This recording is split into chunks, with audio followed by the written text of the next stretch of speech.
Bhagavate Vasudevaya. So we're going to start a new series, but still connected with the current crisis and situation. And I'm going to title it Lessons from Lockdown. And of course, that can mean a lot of things to, or at least different things to different people. And I've got a few notes that I will use here. When I say lessons from lockdown,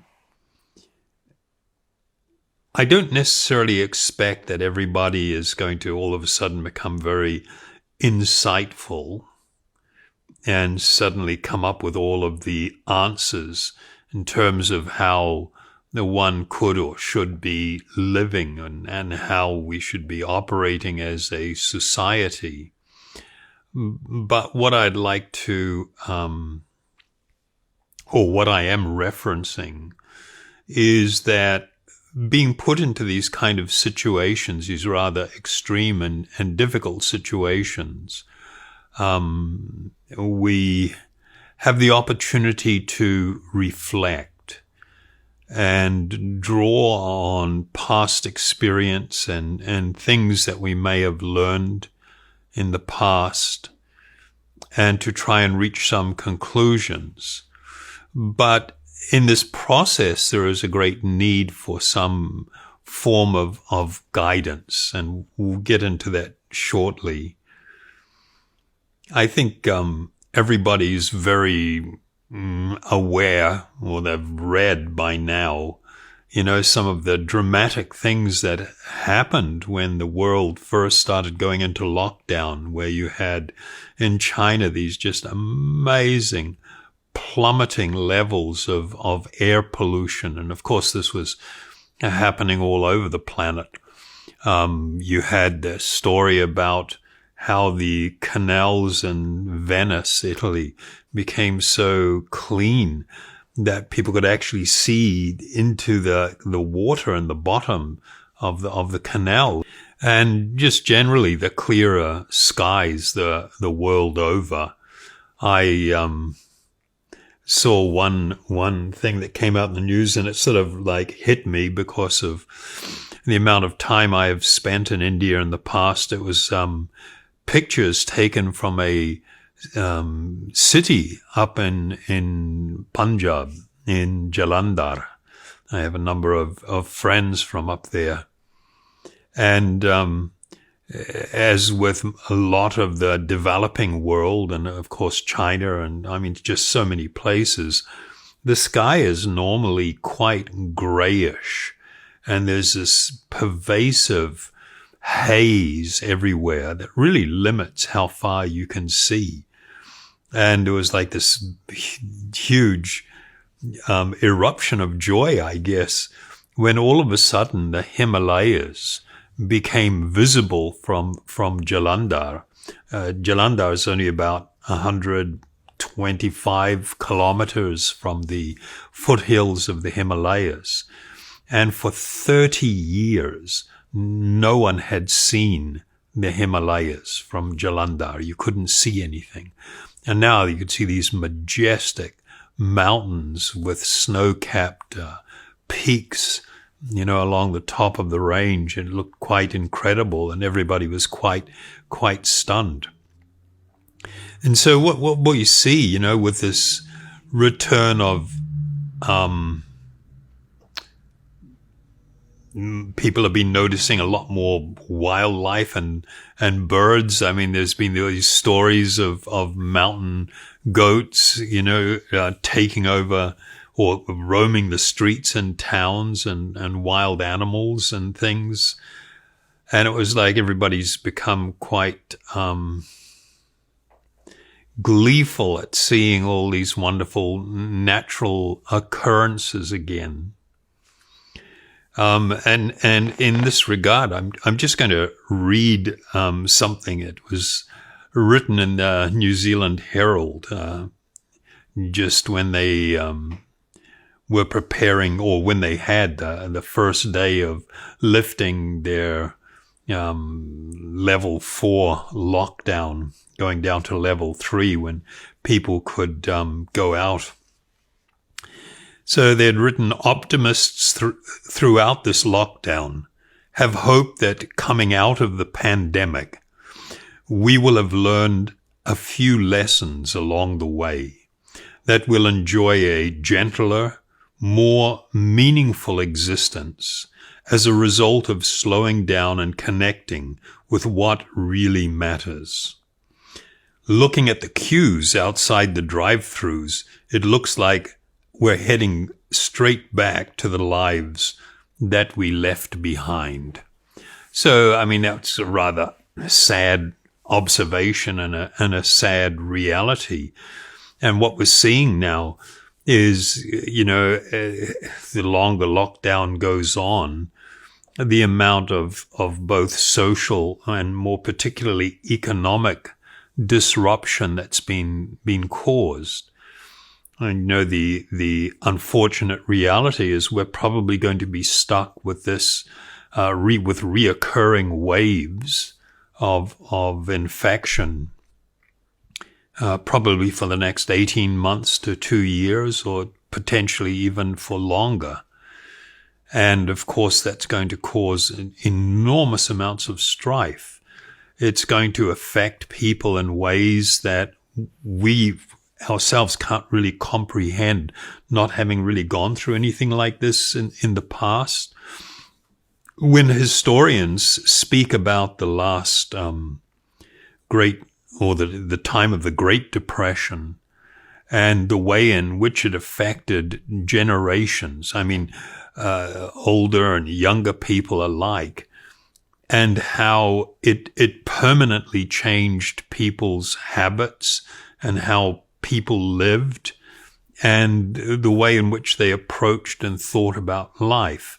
And I very much think that something similar will happen if the economic crisis, becomes even, or we begin to feel the impact. I mean, right now people have been able to sort of ride things through to some degree because many governments, not of course only in the most developed parts of the world, are subsidizing people to some degree, even to a limited degree.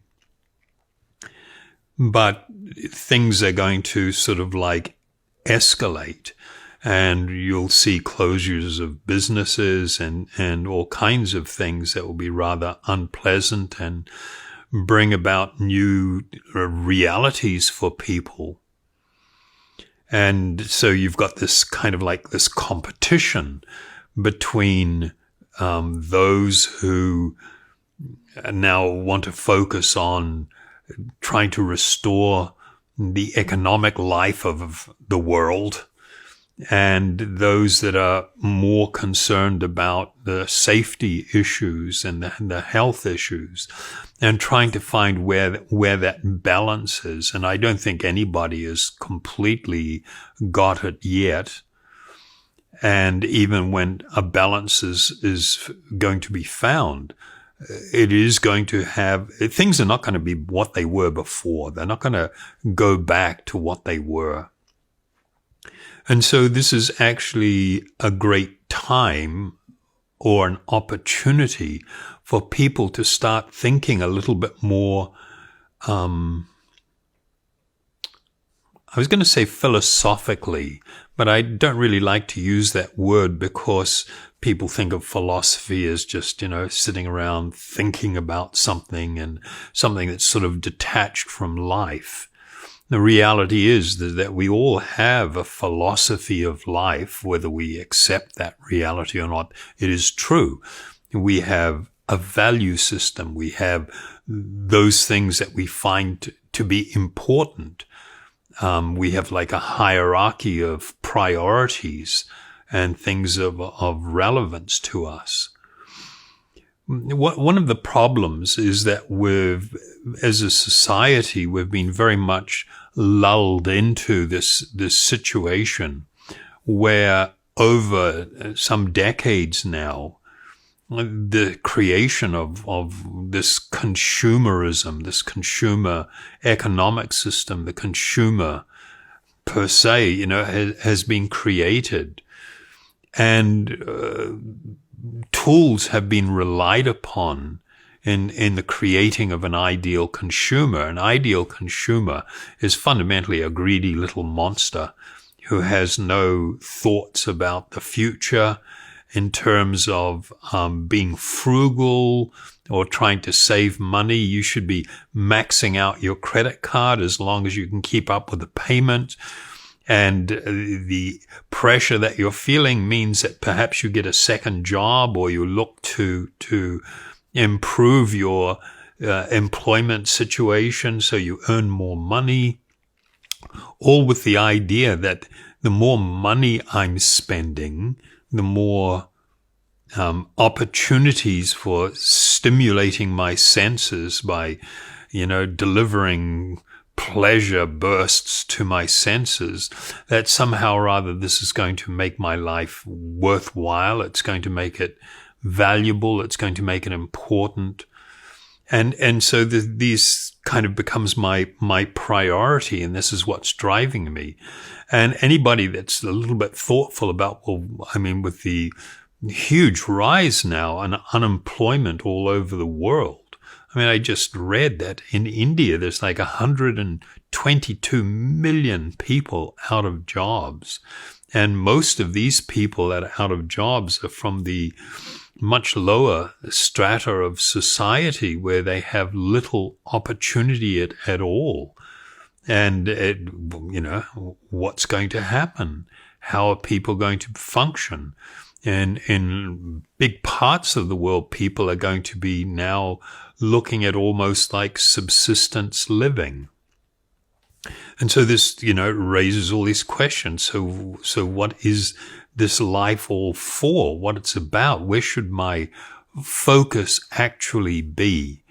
If I got lulled into this somewhat intoxicated state of just perpetual stimulation by consuming things, anything and everything around me, or all the new stuff that's constantly being brought to my attention, that this will give my life meaning. I'm sorry, no, it doesn't. Because the instant that you are taken away from that, the instant that you're taken off that drip feed, then, people feel depressed, they feel lonely, they feel isolated, they go through all these sort of like negative sort of things. So in this time, we are seeing how people are reacting differently. It's kind of interesting. Some people have reached out. I'm running a couple of different classes or courses in the United States and Europe. And in some societies, people are saying that others have become more friendly and caring. And the reality is, yes, that may be true, but a crisis can bring out the best in people, but it can also bring out the worst. And all we have to do is look to these famous fights that were taking place in supermarkets and, these outlets in Australia where people were fighting over toilet paper. Like full on fist fighting and swearing at each other and everything, like, that's going to be something of radical significance, that somehow coronavirus is going to cause unimaginable bouts of diarrhea and you're going to need volumes of toilet paper or something. It's just like, what are you thinking? Why is that becoming a priority? But we do see, with people price gouging, people that can get their hands on medical supplies, something that previously cost, $1 or less than $1, half a dollar. Now people are selling for like $20 or $25. So, in these crisis kind of situations, you do see both of these possibilities, both the worst and also the best in people. And we will talk about that subject as one of the things that we deal in this series, the lessons from lockdown. But I think the main point I just wanted to establish, and just laying the groundwork for this series and where we're going to go with it, there is a need for some form of a guiding light in your life. It is really necessary. One cannot think that, somehow or other that I'm just going to figure it all out and I'm going to make it so that everything is, I'm going to find all the answers and everything. That's not necessarily the case. If one has had the right kind of training and the right kind of exposure, then what we will find is that we go back to that kind of foundation and look and consider things so that we can sort of, find our way through stuff and begin to establish or develop a new hierarchy of importance, of things that I need to take into my life as some sort of guiding principle. So I just wanted to let you know in advance. I think each week we will refer to older wisdom, both wisdom as it was known in the Western world and in the Greek world. And I mentioned, I think it was last week, Marcus Aurelius and his meditations on life. But we will definitely be using as a foundation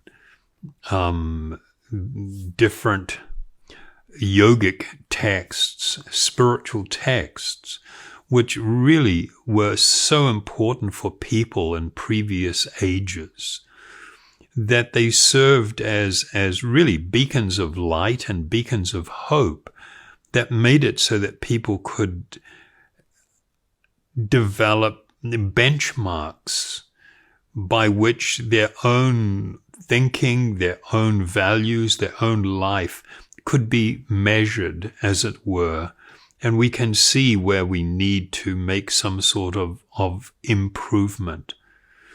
Now, many of these things that we are going to be talking about have also been sometimes referred to in different cultures. The Greeks did it, the Romans did it, and we see it with Christianity.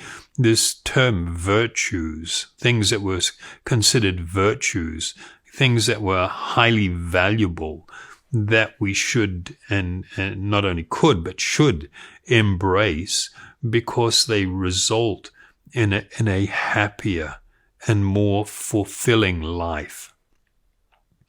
And so I think that the message that I would just like to impart tonight is that there is a need for us to be thoughtful about this and to seek some clear steps to begin to actually chart a course. Where is my life going to go from here? What do I consider to be the ultimate purpose of my life? What is my life for? And how am I going to live in such a way that I can become more peaceful?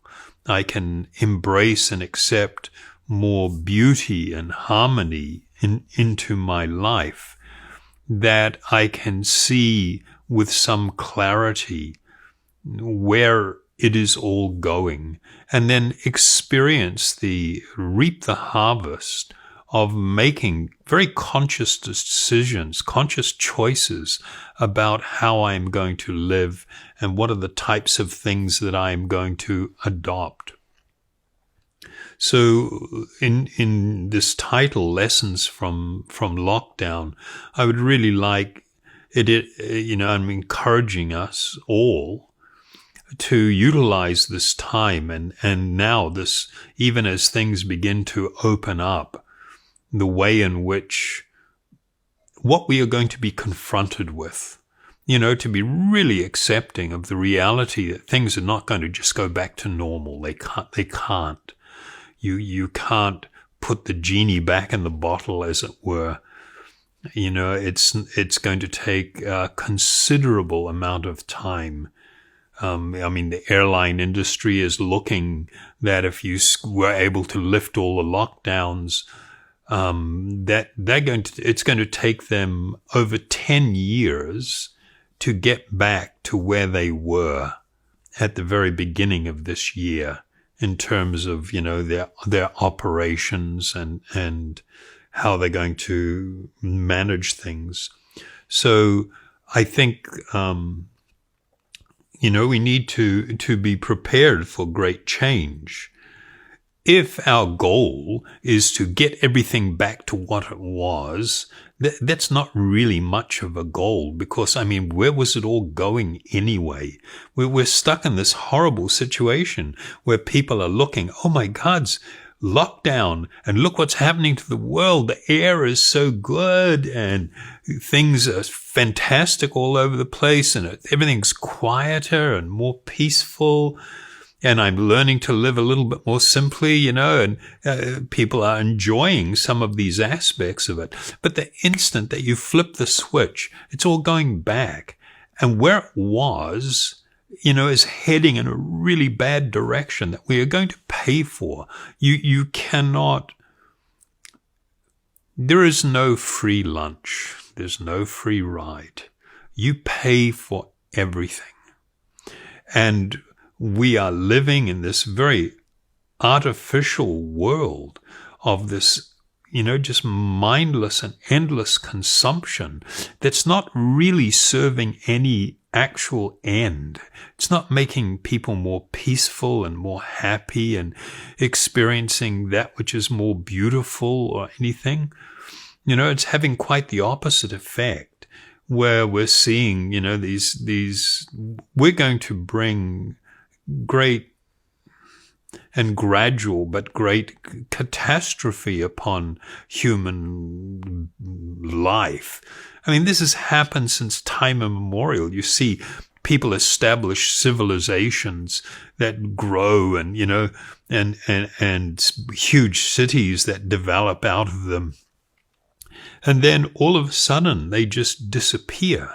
And I can remember in some people at an archaeological dig in, I think it was Iraq, where they found like 5 cities, one on top of the other, that, after they survived for a long period of time and prospered, and then they were just utterly devastated and became covered over and covered with earth. And then another civilization built another city on top of that, and then that was wiped out. Then another one on, 5 in a row.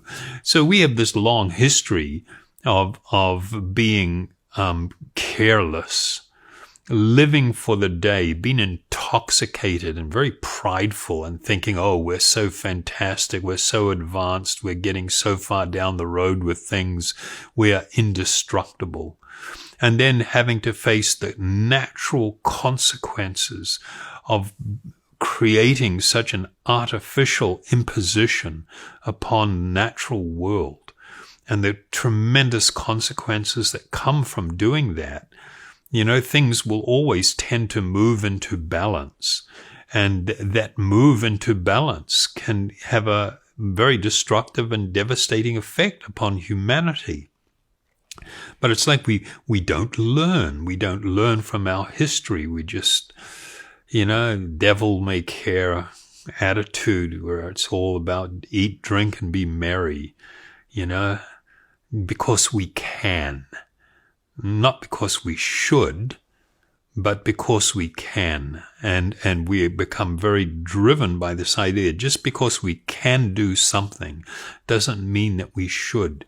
We need something far more important to be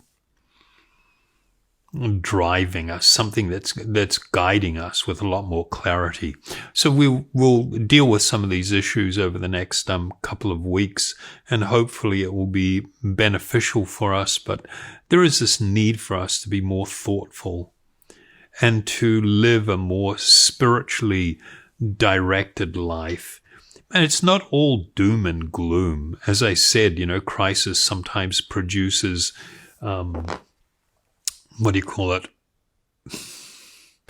you see the best in people coming out, but you can also see the worst in people.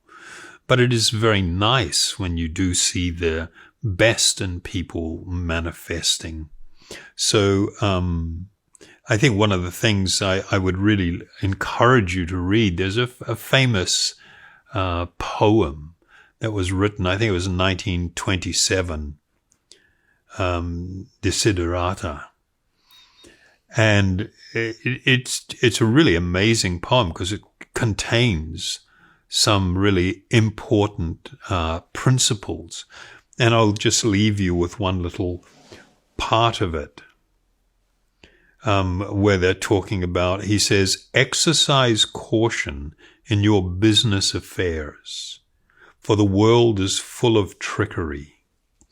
But let this not blind you to want virtue. I'm sorry, I'll read that again.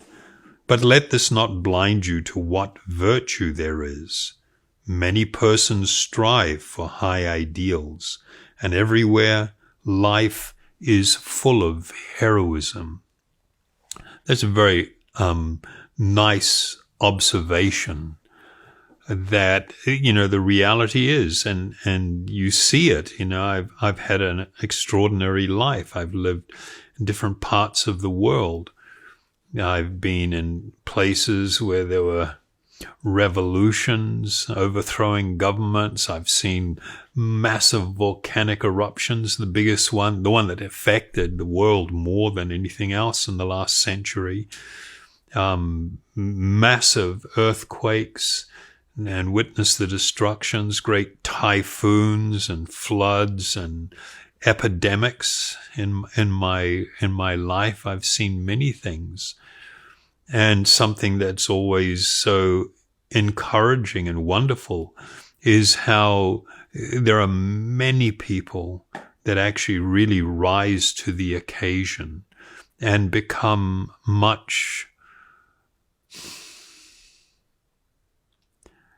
they exhibit actually heroic qualities, self-sacrificing qualities. And in doing that, when you see whole communities pulling together and making tremendous sacrifice, there is this sense of joyfulness and having some purpose and of value and just wonderful experiences that begin to manifest. So, we should not dwell on the negative or the unfortunate ways in which we can all act. We have a higher and a lower nature. We can allow that lower nature to overcome us and to drive us, or we can seek to cultivate our actual spiritual or higher nature, where we can really find value and meaning in things. So we will deal with that in the coming next few talks at least. And I hopefully will bring some very nice quotations to the table from yogic texts, scriptures, that hopefully people will find very inspiring and really help them in their life in terms of being a torchlight and guiding us. Thank you so very much.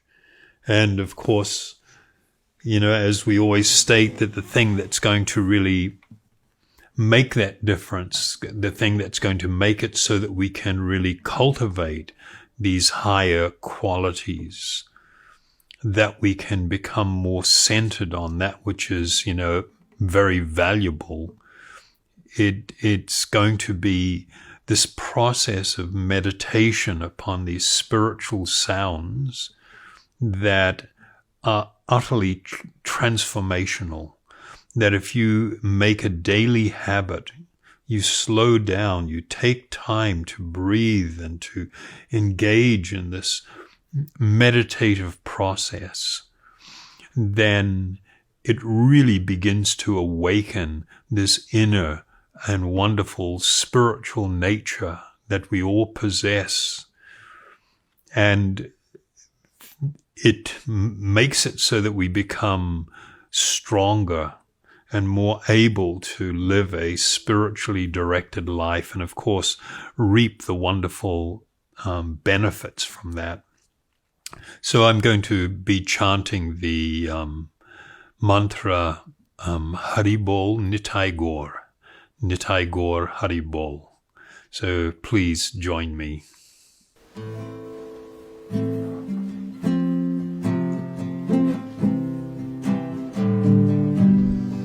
Hari Bol Nitai Gaur, Nitai Gaur Hari Bol, Hari Bol Nitai Gaur, Nitai Gaur Hari Bol, Hari Bol Nitai Gaur, Nitai Gaur Hari Bol, Hari Bol Nitai Gaur, Nitai Gaur Hari Bol, Hari Bol Nitai Gaur, Nitai Gaur Hari Bol, Hari Bol Nitai Gaur, Nitai Gaur Hari Bol, Hari Bol Nitai Gaur, Nitai Gaur Hari Bol, Hari Bol Nitai Gaur, Nitai Gaur Hari Bol, Hari Bol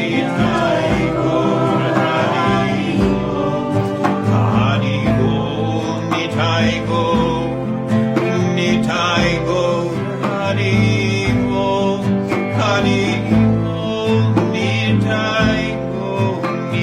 Gaur Hari Bol, Hari Bol Nitai Gaur, Nitai Gaur Hari Bol, Hari Bol Nitai Gaur, Nitai Gaur Hari Bol, Hari Bol Nitai Gaur, Nitai Gaur Hari Bol, Hari Bol Nitai Gaur, Nitai Gaur Hari Bol, Hari Bol Nitai Gaur, Nitai Gaur Hari Bol, Hari Bol Nitai Gaur, Nitai Gaur Hari Bol,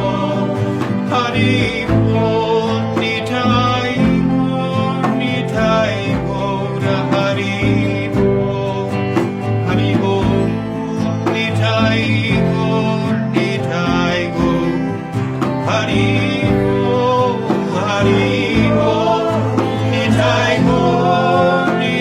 Nitai Gaur Hari Bol, Hari Bol Nitai Gaur, Nitai Gaur Hari Bol, Hari Bol Nitai Gaur,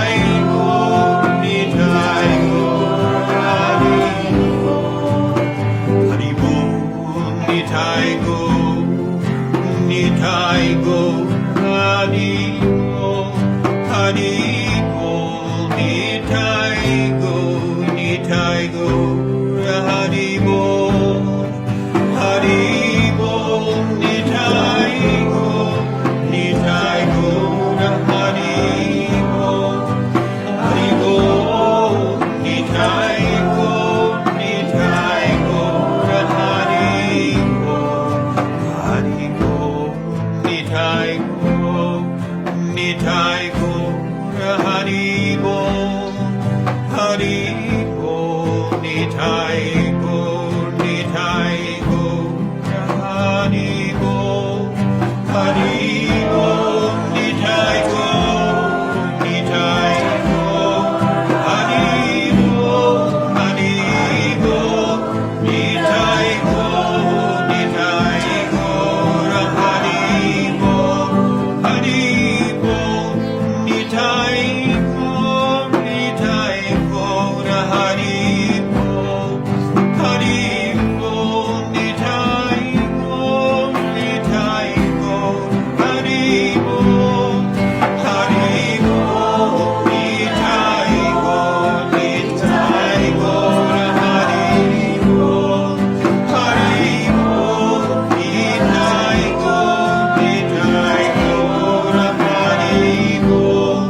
an evil